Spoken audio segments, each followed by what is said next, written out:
tokia savi apgaulė, kad aš dabar save kaltinsiu, save plaksiu ir atseit tokiu būdu aš išpirksiu tą savo kaltę. Ir, iš esmės širdies balsas, jisai skatina augti žmogų. Tai žmogaus užduotis mokėti atskirti tos vidinius balsus irgi taip, toks kaip keliamas darbas, ne? Žmogus negali pasitikėti savim, jeigu jis yra nesaugus pats su savim. Jeigu aš užsiiminėju savigriuvą, išeina, kad aš esu nesaugus pats su savim ir aš negaliu savim pasitikėti. Tas pasitikėjimas savim ne visada yra gerai. Kartais, ypač jeigu pasitikėjimas savimi plus drąsa, gali labai daug blogų dalykų padaryti. Kuomet išleidai energiją griuvimui, nebeišeina jos, nebeužtenka jos kūrybai. Iš vienos pusės mes neišvengiam darome klaidas ir iš klaidų mokomės. Ir geriau jau 100 klaidų padaryti ir 100 kartų pasimokyti, nei vienos klaidos nepadaryti ir nieko nepasimokyti, ne? Mes prieinam, kad ir kaltės jausmas kažkuria prasme yra susijęs su tobulėjimu. Tai turėtų būti ženklas, kad kažką tai ne taip padariau, tam, kad kitą kartą kitaip daryti. Šarūnai, kaip čia išeina taip, kad ieškantis dvasios, pasirinkę idealus aukštus, dažnai kažkaip atsiduria tokioj liūdesio būsenoje, tokioj savigraužoj, saviplakoj, kalties jausmuose. Atrodytų žmogus tokius gražius dalykus pasirinkęs, o to jisai kitur. Jo, iš tikrųjų kažkaip dvasiniam kely ta savigrauža gan yra dažna. Ir, turbūt tam yra priežastis. Ir, kokia dažniausia ir galbūt fundamentaliausia priežastis, mano manymu, tai yra tai, kad dvasios ieškantysis turi aukštus idealus, ne? Aukštus siekius ir tie idealai ne visai atitinka į realybę, tai yra tuo, ko jis iš tikrųjų yra, ne? Tas vidinis konfliktas tarp to, kas jis iš tikrųjų yra, o tai sudaro jo poreikiai, norai, jo darbas. Tai ir tų poreikių neatitikimas su idealais formuoja tą vidinį konfliktą, ko pasiekoje gimsta ta savigrauža. Aišku, dar kitas dalykas yra ir save pažinti. Žmogus gali dar būti ne visai gal, arba net nedaug savęs pažinęs. Ir tada dar prisideda idealai, kuriuo jis irgi iki gal dar nepažįsta, ar ne? Ir tas du nepažinus dalykus bandant suderinti, gaunasi tikrai įdomių istorijų. Taip, psichika eina šaibom tada, nes daug taisyklių, daug reikalavimų, o kuo kelias dvasingesnis, kuo tie idealai aukštesni, to reikalavimų to daugiau. Ir tos reikalavimus suderint, nežeidžiant savęs, tai yra iššūkis, mįslė, kurią žmogus turi įveikti. Taip, nes daug aš pastebėjau būna, kad pradedi sužinoti tas aukštas tiesas, idealus, vertybės kitokias negu iki tol turėtus. Tai vien jau kapstant savo praeitį, tenka pamatyti, kiek daug neatitikimų buvo tam, kas dabar naujai sužinota. Tai aš tai matau kelis kelius, arba žmogus tada pradeda save griaužti dėl savo praeities, arba bando, kad išvengti to skausmo, kažko kitų užvadinti. Reiškia, pabėgti nuo to diskomforto, kurį sukeltų savęs netobulo pamatymas. Tai aš tada pavadinsiu, kad ten ne tas buvo, ten kitkas buvo ir save apgausiu, ir kad tik nereikėtų tos kančios. Tai galima pavadinti, kad ta kažkuria mūsų dalis, dėl ko mes save graužiam, mes negalim ją integruoti į save. Ne? Tai mes ją išstumėm, mes ją nepripažįstam, tarkim, kažkokį savo poreikį. Poreikis noras būti matomu, ne? Poreikis būti, jeigu dvasingumo kelyje esančiam šiame kontekste, tai būti dvasingo, ne? Tarkim, būti svarbiu, autoritetingo, ne? Ir čia tokius poreikius turi žmogus, bet nenori pripažinti savo. Ir jis, ką su jais daro, arba juos išstumia, arba pavadina kitais vardais, arba tiesiog nepripažįsta, nenori net į tą pusę žiūrėti. Bet ta savigrauža, tai jinai natūraliai vis tiek atsiranda. Ir kuo žmogus labiau išstumia kažkokią savo dalį, tuo jinai labiau nesąmoningai pradeda lysti, ne? Per kitur. Per kitur, taip. Ir galų gale net gali pasireikšti lygom, somatiniam lygom. Ir tuomet pareina kažkurie organai pradeda skaudėti, kurie galbūt didesnį ryšį turi su tam tikra mintim, su tam tikru poreikiu. Jeigu, tarkim, seksualinis poreikis yra užspaudžiamas, nepripažįstamas, ne, kad aš esu dvasingas, tai aš negaliu jausti tai, ką aš jaučiu, tai nėra dvasinga, ne? Bet tas poreikis yra. Tai ir kas to daryti, tai aš galiu tai nepripažinti, kad aš turiu tokį poreikį, sakyti, kad jo šis nėra. Galiu sakyti, kad jis yra, bet jį išstumti. Eik šalin. Imti kuoką ir daužyti su tą kuoką tą poreikį. Negeras poreikis, eik iš čia. Jis tik išlenda, ar aš tik su kuoką. Ir dar tas turbūt yra kaip ir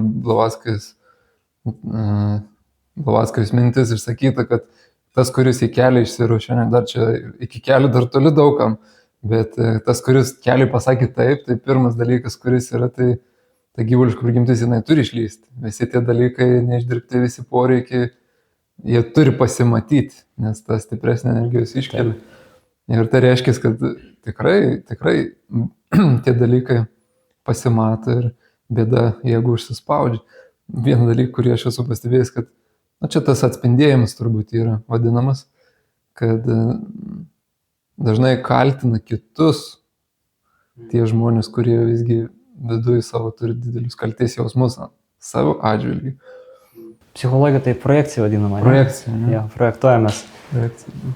Tai yra toks, kaip su to dirbti, tarkim, jeigu žmogus save graužia arba apskritai, kaip dirbti su savo šešėliais pagal Jungą, tai ta pasąmoninė dalis, arba mūsų dalelytės, kurias mes nustojam kažkur, tai yra mūsų, bet jos yra neintegruotos.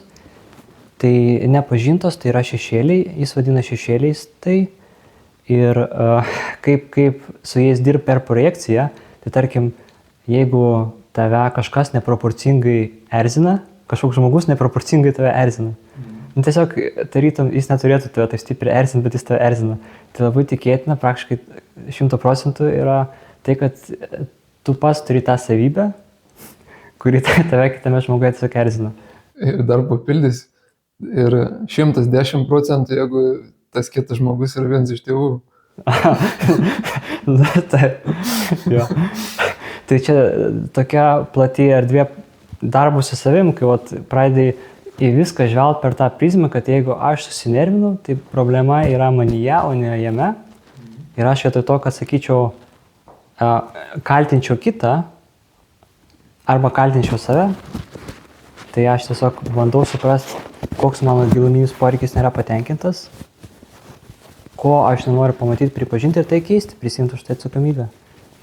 Aš gal prisiminsiu savo pirmą konsultaciją su Astrėja ir aš pamenu kažkaip porą savaičių prieš tai, aš buvau pasinėręs labiau į krikščionybę ir tokia praktika atlikau, nežinau, čia net praktiką galim pavadinti, aš save kaltinau.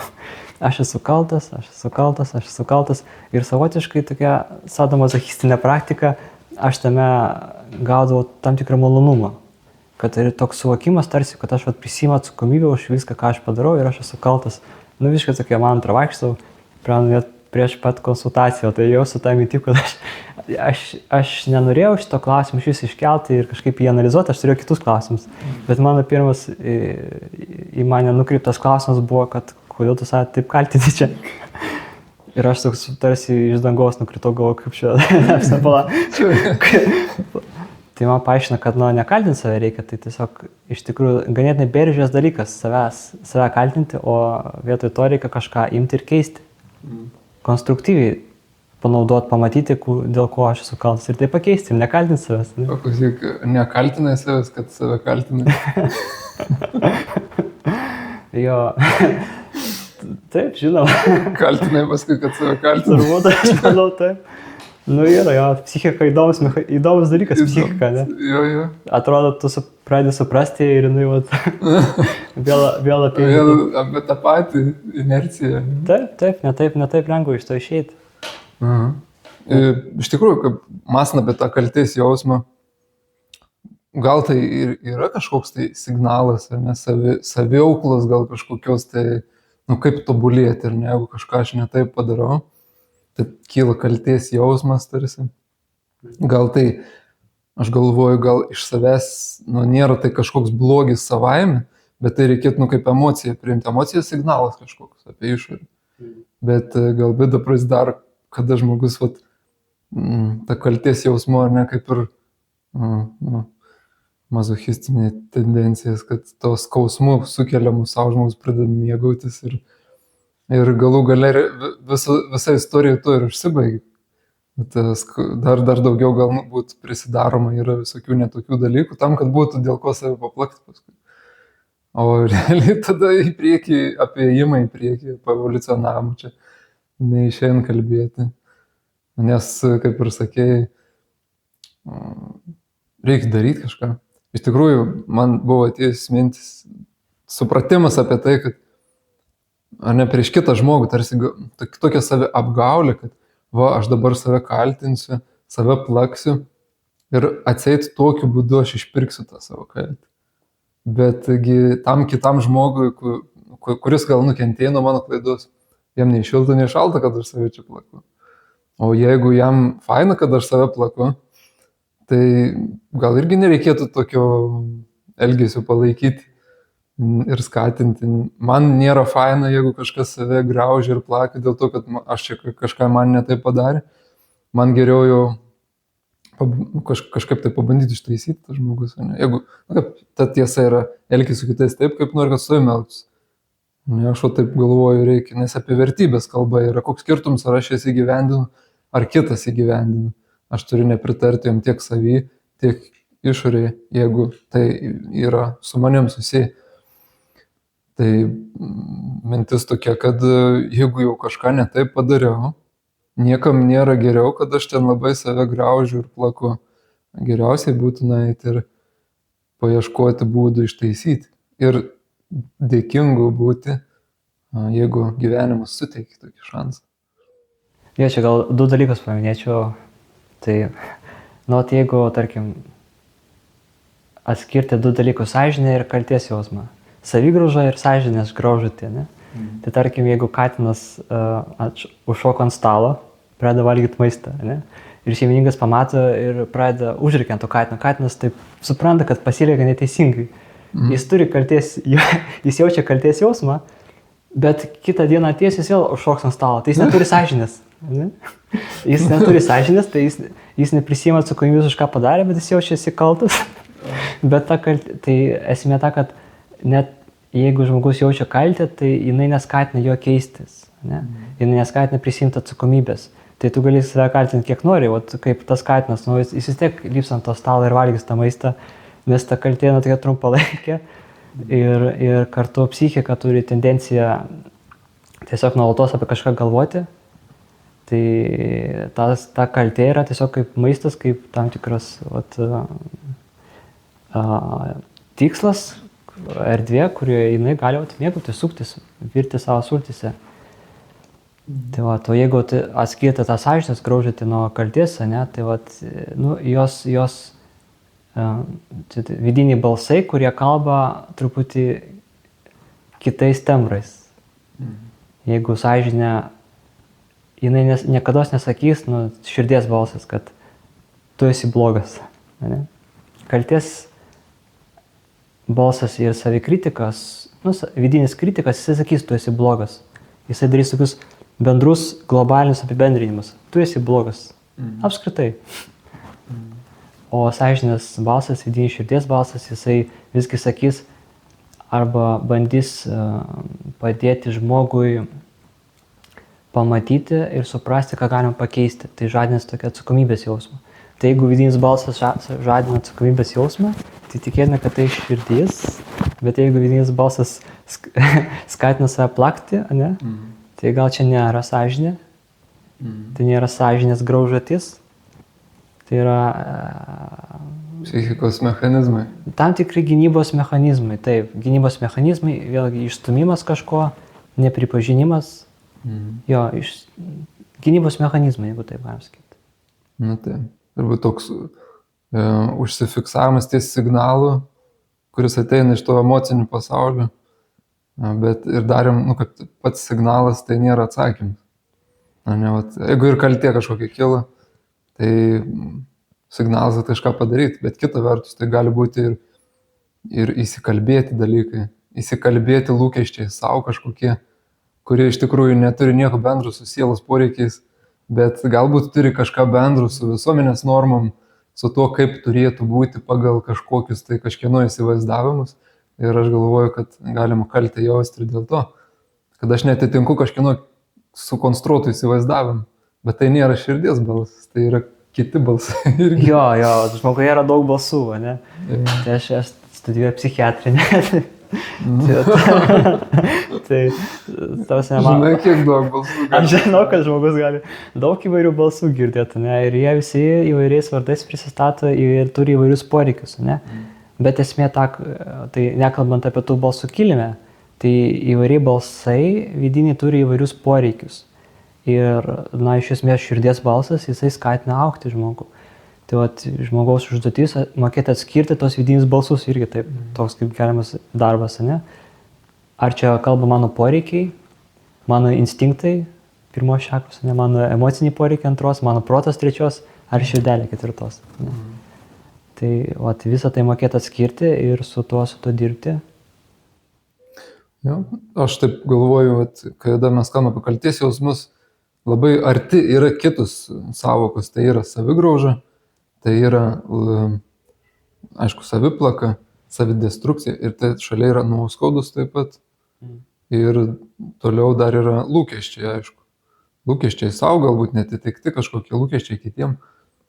Na ir dar tokia mintis yra, kad žmogus negali pasitikėti savim, jeigu jis yra nesaugus pats su savim. Jeigu aš užsiiminėju savigriuvą, išeina, kad aš esu nesaugus pats su savim ir aš negaliu savim pasitikėti.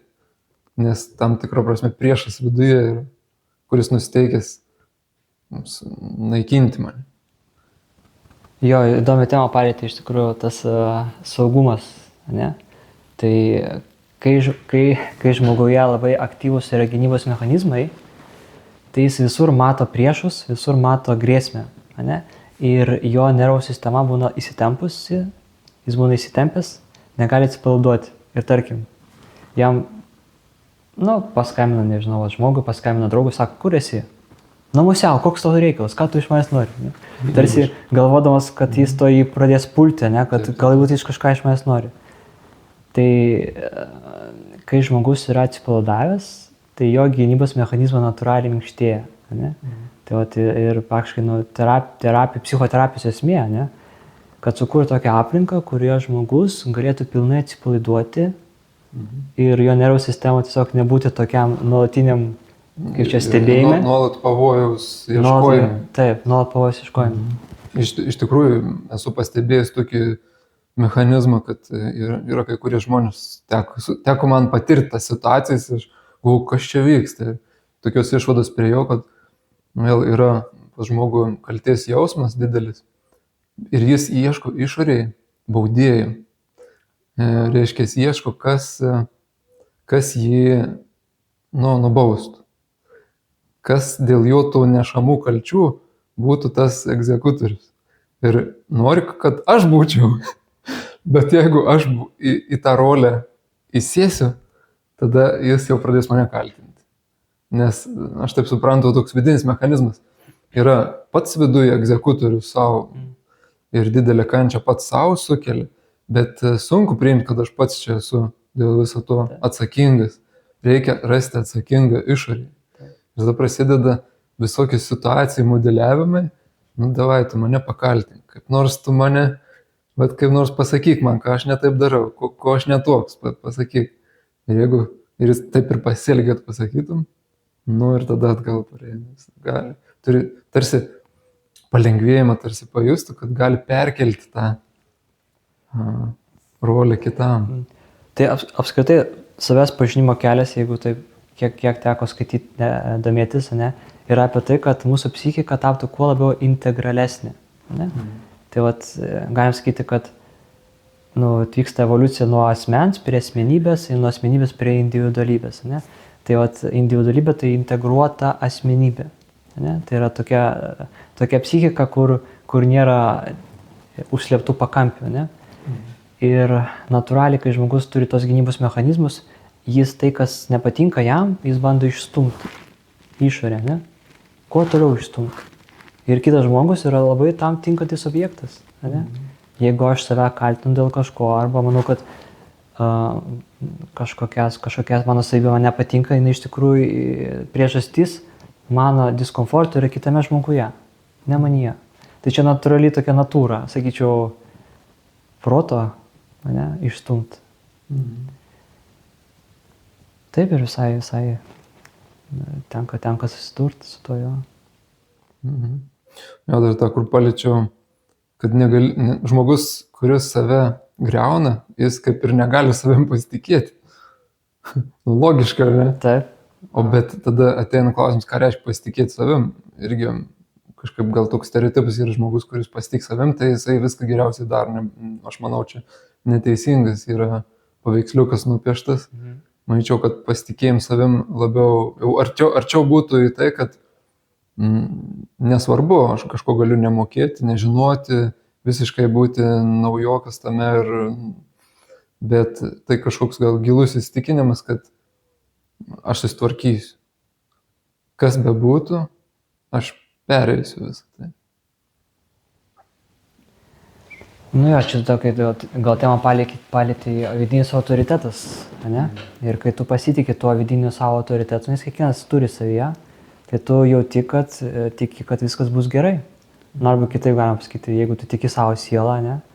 Tai tu tiki, kad galų gale viskas bus gerai. O proto natūra yra visko abejoti. Ne? Jis labai bijo nepažįstamų erdvių. Tai ir jeigu žmogus vadovaujasi vien protu, tai žinoma, jis nepasitikės. Nebent yra viena išimtis, jeigu jis operuoja tam tikroje erdvėje mentaliniai, kuriuo jis labai gerai pažįsta. Bet toj siauroje erdvėje jis gali labai pasitikėti savim. Bet tada yra tokia pagunda netobulėti, nes jis gerai jaučiasi tame, tarkim, ten yra gydytojas, žino kažkokią techniką ir toje erdvėje jis labai yra autoritetingas, ne? Ir labai savim pasitikė. Tačiau kitose sferose jis yra labai rigidiškas, jo mąstymas labai susikristalizavęs. Tai tas pasitikėjimas savim ne visada yra gerai, ne? Kartais, ypač jeigu pasitikėjimas savimi plus drąsa, gali labai daug blogų dalykų padaryti. Tai tas pasitikėjimas savimi turi eiti labiau iš širdies, žinoma. Jeigu eina iš proto, tada galima eiti per kitų galvas. Čia kur nukreipsi šitą. Ir iš tikrųjų, taip kalbant apie tą kaltės jausmus, yra irgi keli kraštutumai žmonių. Vieni yra linkę save ir matyti, kad kalti, kad netitinka tų idealų, sakykim, ir save griaužti ir į tokį visgi gyvenimo be džiaugsmą nueiti. O kiti kaip tik, kaip ir atrodo, nėra mechanizmo, jau sako, žemaičiai, nei gėdas, nei sarmatas. Kenkia kitiems ir to didžiuojas. Taip. Ir nėra tų vidinių kažkokių stabdžių. Taip. Tai čia toks gali būti paradoksas iš tikrųjų, kad kai žmogus tobulėja, jis turi poreikį tai integracijai vidiniai. Tai ir kai žmogus tobulėja, jo idealai kinta, jau didėja, ne? Ir natūraliai atsiranda daugiau erdvės ir priežasčių kilti vidiniams konfliktams, nes vyksta daug netitikimų. Bet jeigu žmogus neturi idealų, tai nėra vidinių konfliktų. Tai jisai gali kaip tas katinas padaryti kažką blogo, ne? Bet jis neturi sąžinės. Jis dabar supras, kad jo padariau negerai, bet jisai tą pačią naktį miegos puikiai. Jis nejaus jokios grąžaties. Bet čia aš galvoju, kad gal dalis tiesos, gal visgi tas sąžinės balsas yra, bet jisai taip toli paslėptas po savo naudiškumu, taip pridusintas savo naudiškumo, kad dar kol kas nėra girdim, bet aš galvoju, kad gal tas sąžinės balsas paskui galų gale išlys kitaip tiesiog. Gal, jo. Aš kažkaip labiau gal tikėčiau, kad yra tokių sąmonės lygmenų, kai žmogui dar nelabai reikia klausyti sąžinės. Jis, tarkim, jo funkcija, nežinau, galvoti apie išgyvenimą, ne? Visiškai jam išgyvenimas pirmo vietoje. Nu tai kokie ten idealai, ne? Ar pavalgyt ką. Tai... Bet jo, ir aišku, čia vienareikšmiško atsakymų nėra. Būna, žmonės turi tokių iracionalių kaltės jausmų. Na, pavyzdžiui, vaikas būna, kad kaltę jaučia, kad tėvai išsiskyrė. Arba buvo, pavyzdžiui, artimasis sunkia liga sirgo, na ir išėjo vieną pasaulį. Ir tas, kuris prižiūrėjo, jaučia kaltę, kad gal nepakankamai prižiūrėjo. O tiesiog, buvo tiesiog laikas. Buvo laikas išeiti ir tiesiog atsisveikinti reikėtų paleisti, kaip sakant. Bet dar kaltės jausmai sugroja. Įvairių netgi tenka skaityti Astėjos užrašytos knygos, kad vaikai pilve dar būdami patiria motinos emocinės būsenas ir iš ten gali būti atsinešti visokie kaltės jausmai. Ir tas vaikas gali net nesuvokti jokių priežasčių, neįmanom prieiti. Tai man čia atrodo svarbu yra labai mokėti bandyti savo atleisti.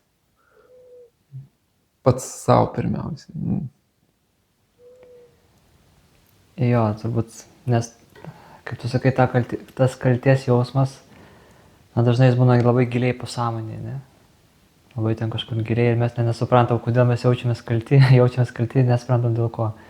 Tai ir turbūt tam tikra natūra mūsų psichikos yra kaltinti savęs, proto tam tikras gynybos mechanizmas apskritai, kaip elgtis su to, kas yra nesuprantama, su to, kas yra pavojinga, save kaltink.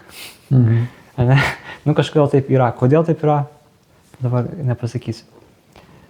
Ir tas pirmas žingsnis, lengviausias, kartu sunkiausias, turbūt savo atleisti ir jaustis saugiu savyje. Ne? Ir sukurs tą saugumą visų pirma savyje, kad nors būdamas vienas, tu jaustumėsi saugus. Dar prie žmonių tu gali jaustis nesaugus, tarp sudėtingose situacijose tu gali jausti grėsmę, bet nors, kad tu būdamas vienas, jaustum saugumą. Nuo to reikia pradėti, kad jeigu tave uždaryti tarp keturių sienų, kad tu sugebėtum jaustis saugiu ir komfortišku savyje. Nes jaustum uždaryti su priešu savo. Taip. Nes verta šitą padaryti, nes visą likus gyvenimą teks su juo gyventi. Su to savim. Verta jam atleisti. Jeigu tu esi vienas ir kurį laiką jauties blogai, reiškia, tu esi blogoje kompanijoje, ne? Jo, blogoje kompanijoje. Tai reikia turėti gerą kompaniją iš savo, taip. Jo, man iš tikrųjų visada žavėdavo žmonės, kurie tokie jaučia saugumą viduje ir kažkaip gerai su savimi jaučiasi. Mane irgi iš tikrųjų taip. Aš gal įvardinčiau šią savybę kaip autentiškumas žmogaus. Jeigu žmogus iš tikrųjų, koks jis bebūtų, protingas, neprotingas, kompetitingas, nekompetitingas, tačiau jeigu jis savy jaučiasi gerai, reiškia, jis kaip asmenybė yra vientisa, integruota. Ir čia yra labai labai daug. Čia jau labai labai daug. Ir iš tikrųjų, mačiau, net turiu savo aplinkoje, tarytum žmogus net neina dvasiniu keliu, net nepraktikuoja kažką, bet jis iš prigimties yra labai vientisas, integruotas. Tai čia yra tokia irgi, tam tikra savybė, turbūt. Bet visi mes link jos turime judėti. Ir kai mes tą įgaunam, tą integralumą, atsiranda autentiškumas, mes leidžiame savo būti savimi ir mes jaučiame saugus patys savyje. Taip, čia reiškia, kartais galvoju, čia kur aš pats savo patinku, ar ne? ten gali būti sunku rasti, čia man tas pats savo nepatogus gali jaustis, kad ir tas va čia negerai ir anas. Vis tiek aš galvoju, paieškojus kažką rastumėm, bet kita vertus, tai jeigu nepatinka kažkas, kas manyje, tai reikia imtis keisti. Taip, Reikia imtis keisti tą pusę, kuri man patinka ir gal aš kitame žmogui mačiau va, tą savybę, pavyzdžiui, šitą aš mačiau pas kitus, kad jie jaučiasi gerai su savim. Aš, pavyzdžiui, neturėjau. Ir aš pradėjau ieškoti, o kaip man taip va, pasidaryti. Aš nepamenu, kuris psichologas sakė, man patiko frazė, kad psichinė sveikata, dvasinė sveikata proporcionali žmogaus sugebėjimui atleisti. Kuo žmogus lengviau atleidžia, to jis psichiškai sveikesnis.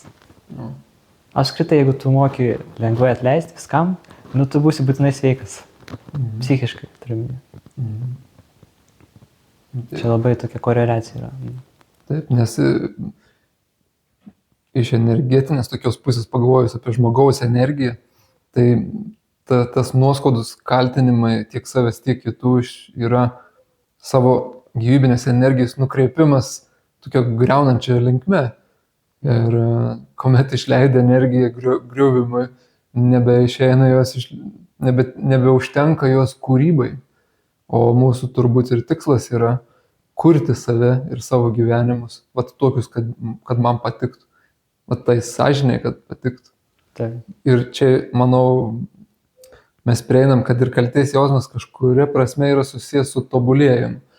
Tai turėtų būti ženklas, kad kažką tai ne taip padariau, tam, kad kitą kartą kitaip daryti ir galbūt permastyti, ar aš galiu kažką ištaisyti tenai. Bet tarsi gailėtis dėl klaidų, kaip ir skaitom, kad pozityvus dalykas yra negailėtis, jeigu kažką ne taip padarėm, tačiau ant to neužsiciklinti, bet niekam nuo to nėra geriau galų gale. Mano tos būsenos ten neįdomis niekam. Kaip dėti žingsnius konkrečius, kurie išvestų iš to, kurie padėtų pataisyti. Ir man bent yra buvę situacijų, kuomet pasirodo, kad ta padaryta klaida, jinai reikalinga buvo, todėl kad pakeliui į ištaisymą dar daugiau nuveikti pavyko, negu kad tai nebūtų įvykę. Reiškia, ir su tuo žmogum, gal, kuris susijęs, dar visai kitaip išsirišo dalykai, negu kad būtų nebuvę tos visos situacijos. Tai vat gal čia baimė iš tikrųjų yra taisyti savo klaidas. Ir iš kitos pusės, gal čia kažkur yra ir tingumas. Kartais gal žmogus save pateisina, kad aš paplaksiu save ir galvosiu, kad kažką nuveikiau dėl to. Aha. Bet iš tikrųjų taip ir nesimant taisyti tą klaidą. Nu? Tarytum kažką padarai, paplakiau. Jo, jau kažką nuveikiau, galėjai toliau, žodžiu, nebeužsimti to. Tarsi neįmanoma nedaryti klaidų, vis tiek klaidos bus. Tai ir yra už ką save kaltinti, ne? Tiek daug klaidų padariau, tai yra už ką save kaltinti. Galima čia sėdėti ir užsiimti šią veiklą, ne? Tai jo, tai savęs pažinimo kelias yra paradoksų kelias. Iš vienos pusės mes neišvengiamai darome klaidas ir iš klaidų mokomės. Ir geriau jau 100 klaidų padaryti ir 100 kartų pasimokyti, nei vienos klaidos nepadaryti ir nieko nepasimokyti, ne? Bet iš kitos pusės ir mokėti save nekaltinti iš karto atleisti, suprast, kad taip aš padariau klaidą, nes aš esu netobulas, esu toks, koks esu, bet esmė ne tame, kad ar tu padarai klaidą ar nepadarai, esmė tą, ką tu po to darai, ne? Kaip tu taisai tas klaidas. Tai jo, tai vat paradoksas, psichika tai yra paradoksas, psichika apskritai paradokso nemėgsta, jinai negali priešingybių suvienyti, ne? Sunkiai sekasi. Tai įtampa kyla. Pliusas su minusu neišeina suderinti. Bet visai esmė, kad integruoti savyje ir tą gyvulišką pradą ir tą sielą, tai reikia suderinti. Reikia suderinti juos visus ir mes judame link to, kad pažinta ir pažinti savyje tas dalis ir padaryti taip, kad jie draugautų tarpusavyje. Taip, iš tikrųjų, kol nepradedi gilintis ir bandyti, tarsi gilintis yra viena, ten skaityti ir dar kažką, bet kai pradedi bandyti taikyti savo gyvenime, tai tada tada visai kitoms spalvomis pasimato, nes, pavyzdys. Mes irgi galim kalbėti, kad perdėti kalties jausmai yra iš tikrųjų per didelis susikoncentravimas į savo aš irgi. Jau gali užsižaisti, aš koks kaltas, koks aš blogas, kaip ten, bet visur skamba žodis aš. Kita vertus, irgi mes žinom, kad pirma reikia pradėti nuo savęs.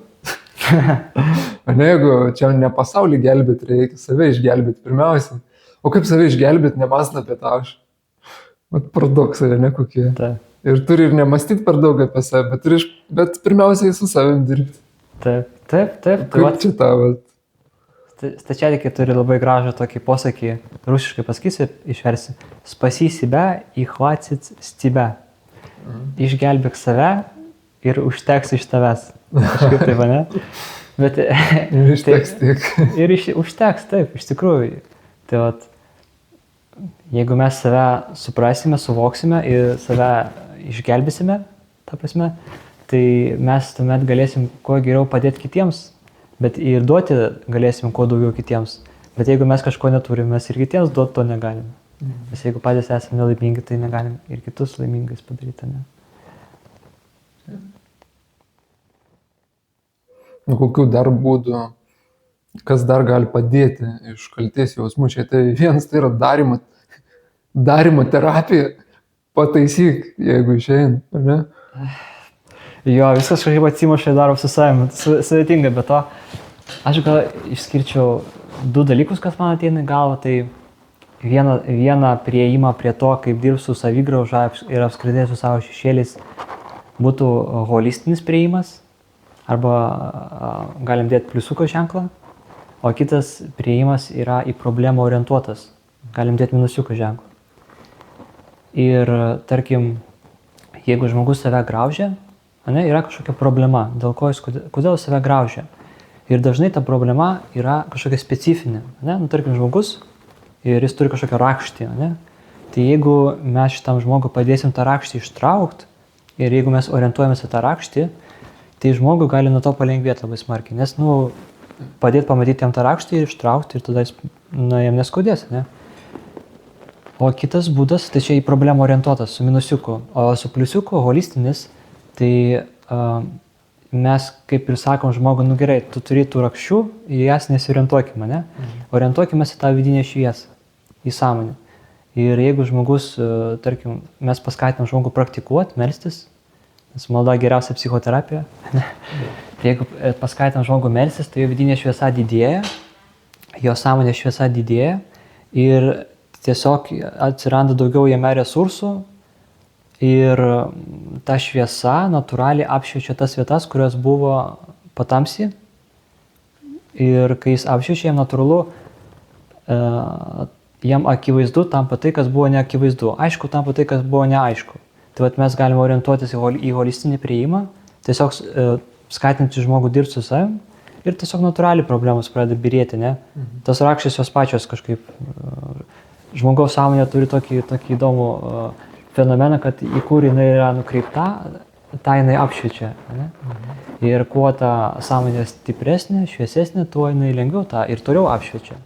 Jo, čia irgi įdomus toks paradoksalus dalykas yra, kad iš vienos pusės, kaip sakai, kad kur apšviečiam, netgi ydus pamatytus, jos vien nuo pamatymo mažėja, nes yda veiksmingiausia, kuomet nematoma veikia. Ne, bet kita vertus, susidūręs konkrečiai situacijoje, kuomet ir sunkių situacijų, žmogus užsiciklinęs ties savo kalties jausmais ir savigraužom ir jau atrodo, tu tą rakštį, žinai, trauki vieną, 5 atsiranda vietoj jos, nes vėl dar daugiau randa dėl ko būti kaltam ir dėl ko save plakti ir graužti. Tai jau aš buvau tokį išvadą prieėjęs, kad čia jau yra situacija, kuomet nereikia koncentruotis į problemą, reikia kažką tai kitką. Kaip tik per didelis susitelkimas į tą problemą gali ją ir auginti dar. Jo. O kaip tik kažko kitų galvą užimti, reikia pamiršti šiek tiek jau. Aš gal irgi pridurčiau, kad tas, jeigu jau žmogus užsisuka, ne? Susiciklinam. Tai tas toks verpetas, toks galingas, kad jį ištraukti jau neišeina. Jis jau ten Ypač jeigu mes dar rodysim pirštų tą verpetą, tai net to tikrai žmogui nepagirės, ne? Kaip klausė mane, ar kaltinai save, kad save kaltinai. Na. Tai tarkim, žmogus alkanas, ne? Ir jam dabar ateiti ir aiškinti, kaip tu šitaip gyvenai, kad tu prie to prisigyvenai. Aš dabar tai pamokysiu, kaip čia gyventi reikia, ne? Vietoj to, kad duoti jam pirmą pavalgyti. Tada pamastyti. Tada jis galės mąstyti, ne? Tai aš irgi gal turėjau tokią patirtį artimoje aplinkoje. Buvo žmogutis, kuris ant veido buvo parašyta, kad tiesiog kaltina save, graužia, užsiema savį ėdą. Ir kažkaip, natūraliai norėjau kažkaip padėti ir pradėjau apie save pasakoti. Aš atsiprašau, peršoks, mintis atėjo. Jeigu savigraužą užsiminėjat, negalit vadinti vegetarai. Jo. Prašau. Ir dar apie pasninką buvo. Pasninko metu reikia nevalgyti mėsą, ne? Bet jeigu tu ėdi savo brolį, tai koks čia pasninkas? Jeigu tu ėdi save, tai... Koks čia pasninkas, žodžiu, pasieškoti, jeigu iš tikrųjų pasninkaujat, savęs irgi turit neėsti. Jo, tai aš prie to žmogaus, kuris, užsiėmė tokią intensyvę savigraužą. Ten minčių skaityti nemoka, bet ten ant kaktos buvo parašyta, kad aš esu kaltas ir aš esu nevykėlis, kažkas tokio. Ir aš pradėjau apie save pasakot, tiesiog pradėjau kalbėt. Ir žmogus pirmą taip linksėjo, po to pradėjo kažką paklausyti, vieną kitą klausimą. Ir taip po 20 minučių mano tokia bambėjimo. Aš matau, kad žmogaus akyse po truputį tą aiškėja, žodžiu, atitraukiau aš nuo to verpetą minčių. Ir po to žmogus pradėjo dėkoti, vos ne iki ašarų pradėjo dėkoti. Ir jis gal to nelabai galėjo įsivarinti ir aš aš visiškai nesiorientuoju tą savigraužą, ne? Tiesiog kartais, kad padėti ištraukti žmogų iš to verpeto minčių, reikia įtraukti. Tiesiog pakeisti temą. Pakeisti temą, taip, nes ten užstrigusi plokštelė, aš esu kaltas. Ir reikia kažkokiu didesniu dažniu naują plokštelę šalia įdėti. Garsiau grojantį. Ir kai jį ištrauki, tuomet jau galima kažkokį jau ten, tai kas čia buvo.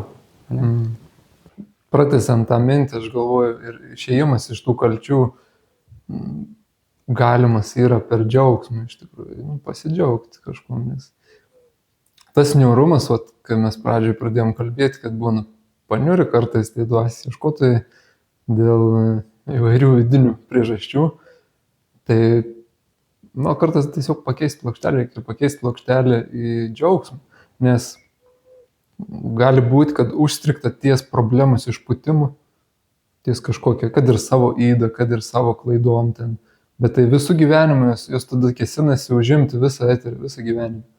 Ir tiesiog kažkaip tai gerai, tai yra, matau, kažką galim pataisyti, nepataisyti, kartais neįmanom, kartais reikia išlaukti gyvenimus, kad atsiųstų galimybę ištaisyti.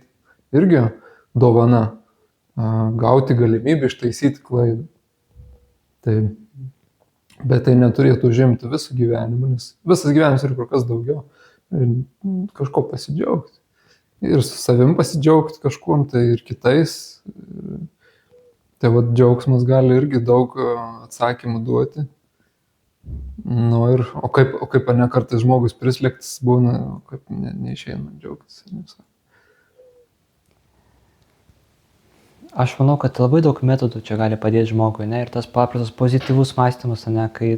Nes tiesiog protas, jis turi tokį polinkį apmąstyti patį blogiausią scenarijų. Ne? Tiesiog mes turim tokį natūralų polinkį.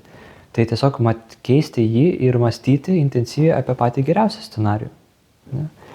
Bet aš visgi manau, kad geriausias metodas išlįsti iš tokių blogų minčių, iš to liūdesio yra malda, nes malda tai intensyvus, galim sakyti, intensyvus galvojimas apie kažką. Kad jeigu manyje yra ta intensyvi savigrauža, tai reiškia, aš intensyviai medituoju į kažką, tai man reikia paimti vadžias į savo rankas ir kryptingai galvoti apie pozityves kažkokias aukštas idėjas. Nu, tai malda, aš nemanau, kad kažkas gali būti aukščiau ir geriau už tai. Tai tiesiog, ir tada, kai žmogus yra, na, aš ir pats patyriau, tai tikrai ta savigrauža, ne? Tai vienas pusrutis tave graužia, o kitas pusrutis medies. Ir būna, kad porą valandų vyksta ta kova, 2 takeliai šalia. Vieną maldą už tėvynę, kaip sakant, ne, o kita mintis apie koks tu blogas. Ir taip tu kovoji. Taip, nes inercija, kaip sakyti, yra inercija ir taip greit gali nesigauti, bet, kaip sakai, lašas po lašo, kad ir mažiausia pastanga, jinai duoda savo vaisių, nebūtinai per 1-2 dienas, per kartais ir metų reikia ir daugiau. Bet aš sakyčiau, čia reikalingas yra nusistatymas, turbūt toks geležinis.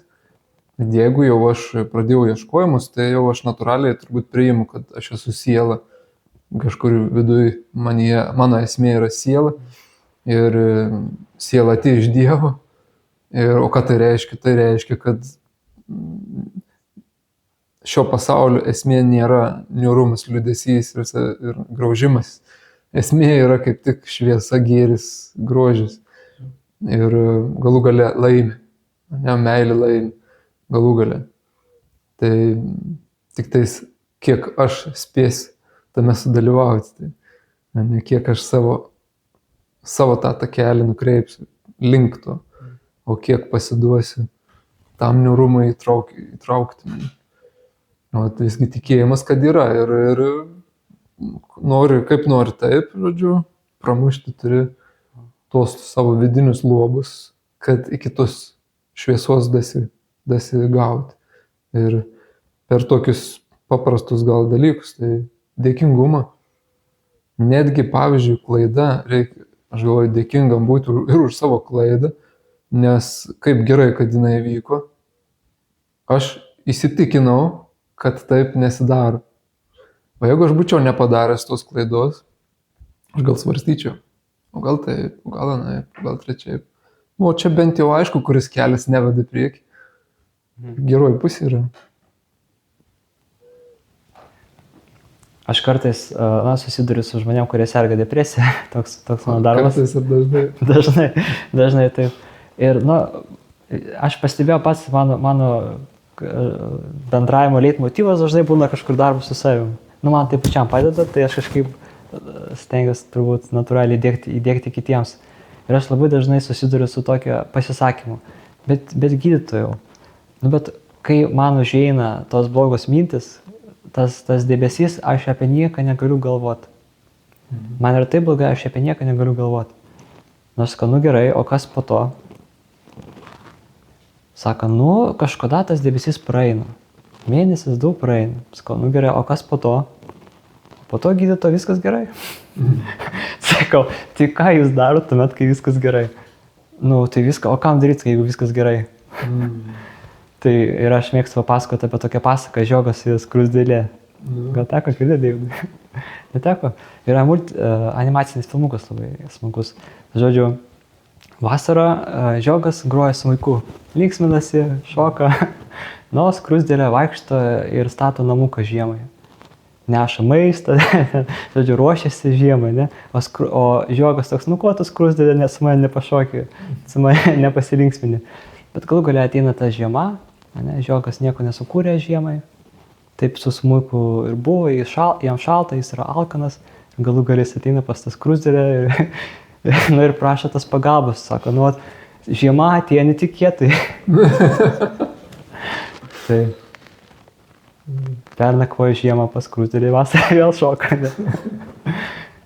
Tai roges reikia ruošti vasarą. Ne? Tai ir liūdnos mintys jos irgi praeina kažkada. Ir reikia turėti tos motyvacijos dirbti su savim, kai yra viskas gerai. Kažkodėl žmonės prisimena, kad reikia dirbti su savim, kai viskas blogai, o tuo metu iš tikrųjų sunkiausia dirbti. Nes mintis atakuoja stipriausiai. Bet galų gale 100 kartų gauna žmogus kuoką per galvą ir po to supranta, kad aš jau nenoriu to, nenoriu suktis tam cikle ir aš noriu iš jo išeiti. Ir tai jau motyvas dirbti su savim. Taip. Tai daug čia temų palėtėm, neišsėmėm, aišku, šitas šulinys yra gilus, kaip ir sakei, mįslė, kiekvienas turi tą mįslę savo atsakyti, išspręsti, mes pasidalinom savo pamastymais. Dėkui tau už tavo mintis. Ačiū tau labai.